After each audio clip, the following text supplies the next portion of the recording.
meron tumitira sa Kim Pao kung kaya ba talaga ng The Alibay tapatan yung ratings ng Batang Quiapo. Okay, ako hindi ko na kailangan itanong Di ba? Hindi ko na kailangan questionin pa kung matatapatan ba ng The Alibay yung Batang Quiapo. Hindi naman ako nagiging mapangmaliit kay Coco Martin, pero baka malay nyo mahigitan pa natin yan eh. Di ba? Malay nyo hindi lang nadidiscover yung Kim Pao pala kayang-kayang tapatan or even higitan pa yung Batang Quiapo. Di ba? So, tingnan natin to. Ini-issue'ng hindi kakayanin rating sakaling pumalit sa serye ni Coco Martin.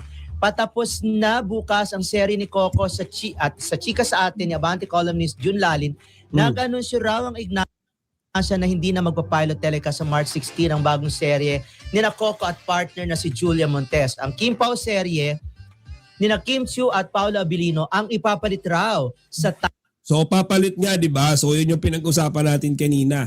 Ngayon, may mga kumo-question sa kakayahan ng Kim Pao. Okay? Sigurado na pick up to nila Sir Ray Pumaloy. Merong kumo-question sa kakayahan ng Kim Pao na tapatan yung ratings ni Coco Martin. Di ba? time slot na ito. Pasqua Mighty. Sabi niya, ang aim is malampasan ang mga katapat ng show sa ibang network. Madam Pasqua Mighty, kung sa ibang network din lang ang pag-uusapan, walang laban yan.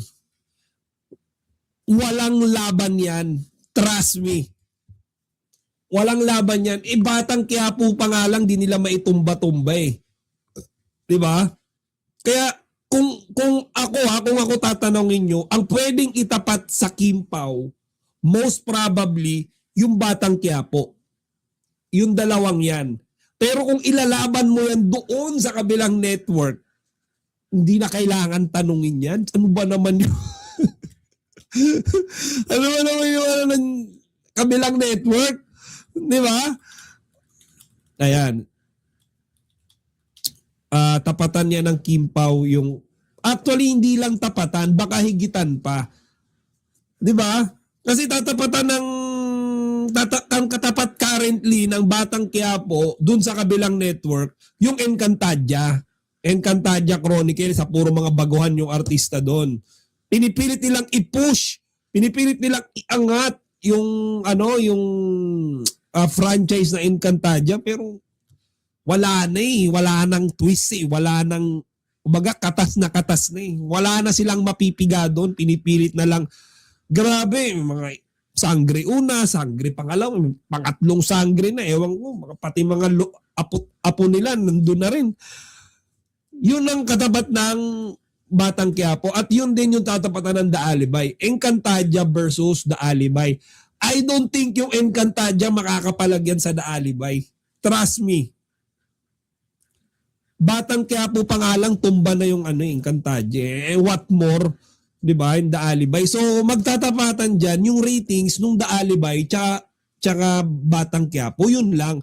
Kasi hindi naman comparable yung ratings nung Encantadia sa The Alibay eh. Malayo mga kachika. Hindi siya sabihin natin magandang comparison ng ratings. Hindi siya magandang laban. Magandang laban Batang Quiapo tsaka The Alibay. Correct. Sabi nga ni Dondon, yung linlang dami nilang pinataob na katapat. Oo, yung linlang. Naku, Diyos ko po. Yung asawa ko, pagka for example, linlang, tapos magko-commercial lang saglit, sasabihin namin, pwede bang patingin saglit sa basketball? Ay, hindi. Linlang lang, bawal. Baka mamaya biglang matapos commercial, hindi ko mapanood. Maraming na baliw sa linlang, ha? Mga kachika. Asawa ko, nabaliw din dyan.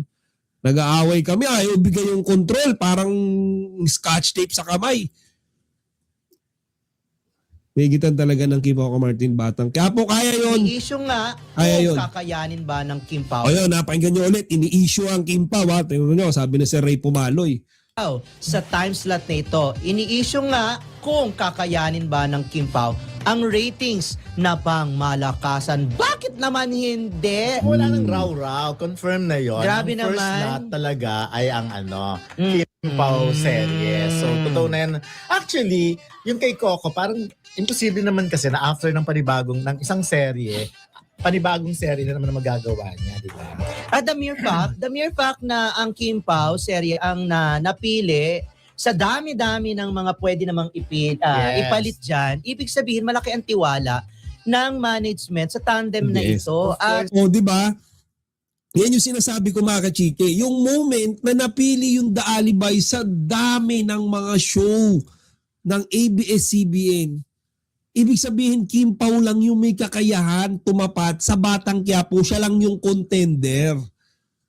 Siya lang yung masasabi natin na may palag. Siya lang yung masasabi natin na may kakayahan. Aside from Alibay, wala na. Kasi kung meron mga kachika, edi sana pinagpilian yan. For example, pinagpipilian ngayon ang The Alibay at ang Mushi-Mushi kung sino sa kanila ang papalit sa unang primetime slot. Sana may ganon. Sana umiiyak si Kimi ngayon dahil kinakabahan ako kung The Alibay ba yung mapipili or yung ganito. Hindi naman. Ang iyak ni Kimi, tears of joy kasi matik nung yung Sigabo na postpone, na reschedule, The Alibay kagad yung pinalit. Wala nang pinagpilian, wala nang auction. So, ganun katindi yung tiwala ng ABS-CBN management kay Kimi tsaka kay Paulo. But that's simple. Isipin nyo world tour. World tour. Mga kachika, world tour. Hindi yan national tour. World tour. Ibinigay sa Kim Pao. And then, The Alibay primetime slot. Binigay din sa Kim Pao. And then, itong nabulong-bulungan, magkakaroon pa sila ng movie.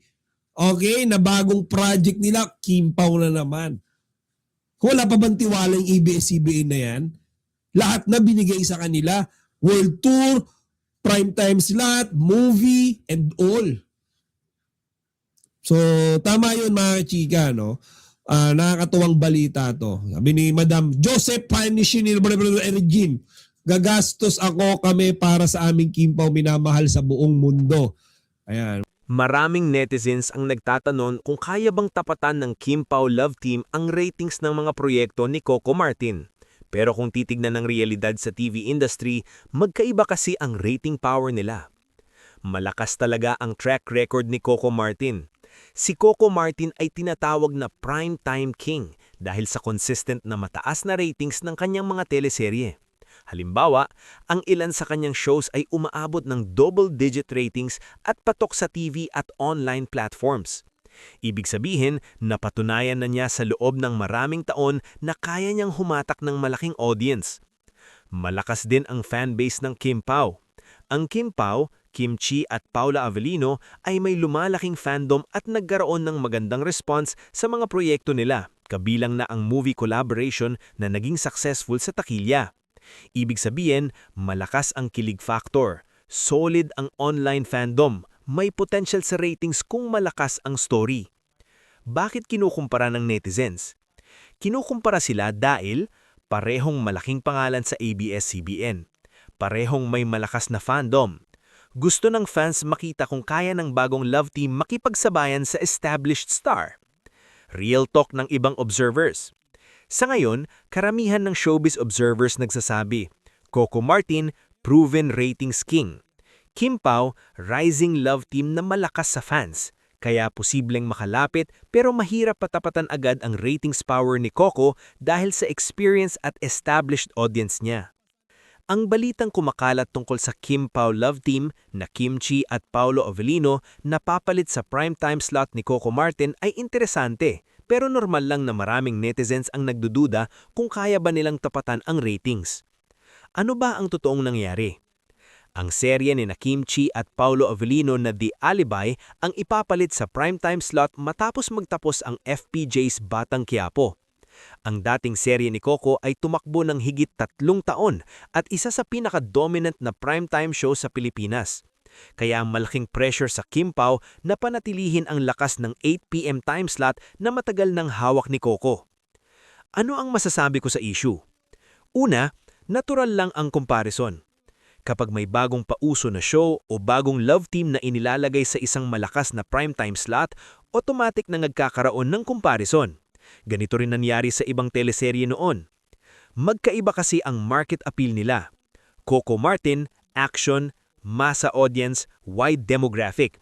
Kim Pao, romance, kilig, fandom-driven audience. Ibig sabihin, ibang style ng paghila ng viewers. Hindi lang love team ang basihan ng ratings. Malaking factor din ang story, direksyon at produksyon, kalaban na show sa ibang network at hype sa social media. Reality sa TV industry. Kahit gaano kalakas ang artista, hindi automatic na mataas ang ratings kung hindi maganda ang story o timing. Kaya ang tunay na sagot kung kaya nilang tapatan ang slot ay malalaman lang pagkatapos ng ilang linggo ng airing. Hindi pa fair husgahan ngayon ng Kim Pao, pero totoo na malaking hamon ang papalit sa slot na matagal nang pinagharian ni Coco Martin. Ang balitang kinukumpara ng ilang netizens ang Kim Pao love team ni Kim Chi at Paolo Avellino sa ratings power ni Coco Martin ay isang magandang halimbawa kung paano gumagalaw ang diskurso ng mga fans at viewers sa showbiz ngayon. Narito ang mas mahabang reaksyon at pagtingin sa isyong ito. TV. Natural lang ang comparison sa TV industry. Kapag may bagong proyekto o bagong love team na inilalagay sa isang malakas na primetime slot, automatic na nagkakaroon ng comparison. Lalo na kapag ang kinukumpara ay isang artista na matagal nang napatunayang malakas sa ratings tulad ni Coco Martin. Halimbawa, ang serye niyang FPJ's Batang Quiapo ay naging isa sa pinaka-dominant na primetime show sa Pilipinas sa loob ng mahabang panahon. Dahil dito, mataas na expectations ng mga manonood sa kahit anong programang papalit o makikipagsabayan sa ganitong klaseng proyekto. Iba ang star power ni Coco Martin. Hindi maikakailan na si Coco Martin ay isa sa mga pinakamalakas na artista sa Philippine television. Tinawag pa nga siyang primetime king dahil sa sunod-sunod na tagumpay ng kanyang mga teleserye.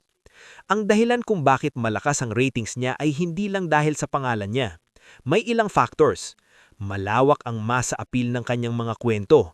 Action drama ang genre na patok sa maraming viewers.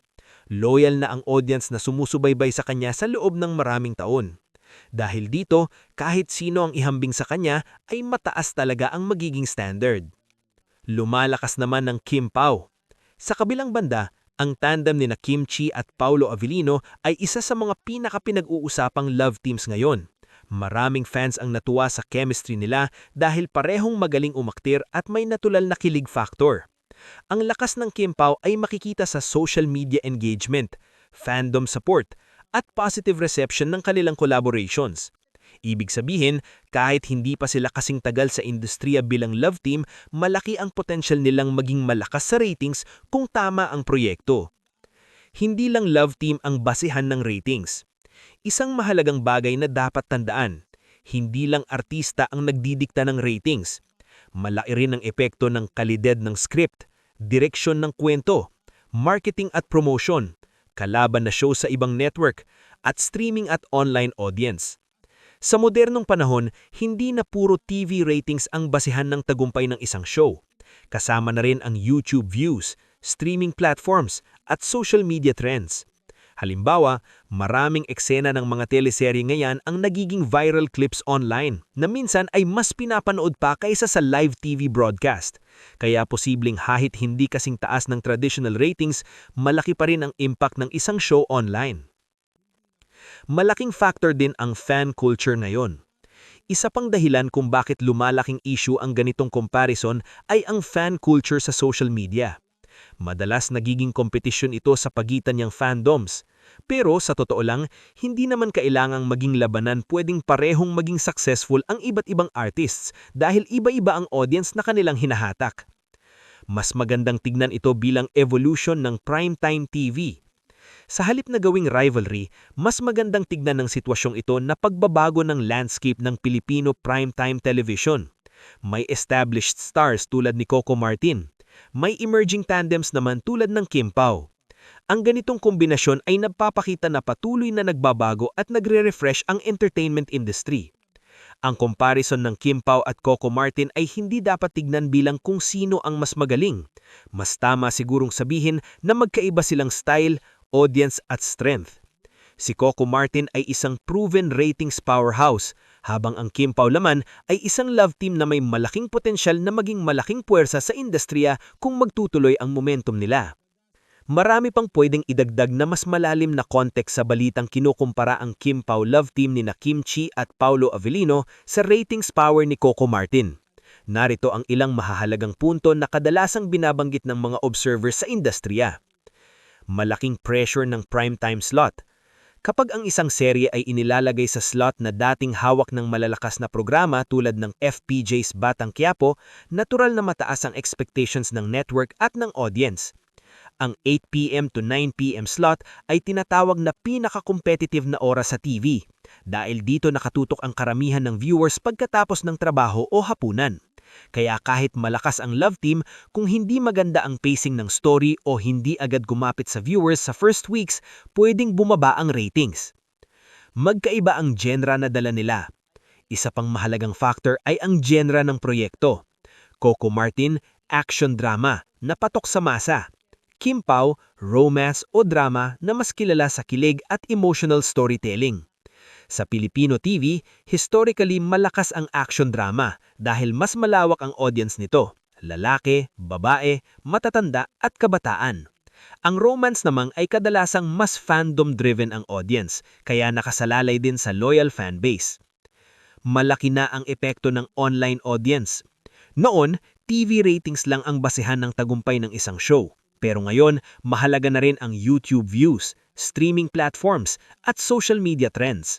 Halimbawa, maraming eksena ng mga teleserye ngayon ang nagiging viral clips online na minsan ay mas pinapanood pa kaysa sa live TV broadcast.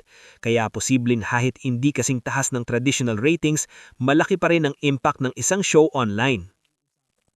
May factor din ang chemistry ng mga actors. Isa sa dahilan kung bakit umaasa ang fans sa Kim Pao ay ang natural na chemistry ni na Kim Chi at Paolo Avellino. Si Kim Chi ay kilala sa romantic drama roles, habang si Paolo Avellino naman ay kilala sa intense at dramatic acting style. Kapag nagsama ang dalawang magkaibang acting style, minsan nagiging fresh at interesante sa audience. Mahalaga rin ang longevity. Isa pang dapat tandaan, ang lakas ni Coco Martin ay hindi lang sa pilot episodes, kundi sa longevity ng kanyang mga serye. Ang kanyang mga proyekto ay kadalasang tumatagal ng maraming taon sa ere, na bihira sa ibang shows. Sa mga bagong tandem tulad ng Kim Pao, ang tunay na challenge ay hindi lang magkaroon ng magandang simula, kundi mapanatilihin ang interes ng viewers sa mahabang panahon. Ang comparison na ito ay hindi lang tungkol sa ratings. Ipinapakita rin ito na naghahanap ang audience ng bagong stars at bagong love teams na pwedeng magdala ng primetime TV sa susunod na generation. Sa madaling salita, si Coco Martin ay established na haliga ng primetime TV. Ang Kim Pao naman ay isang love team na may malaking potensyal na maging malaking puwersa sa industriya kung magtutuloy ang momentum nila.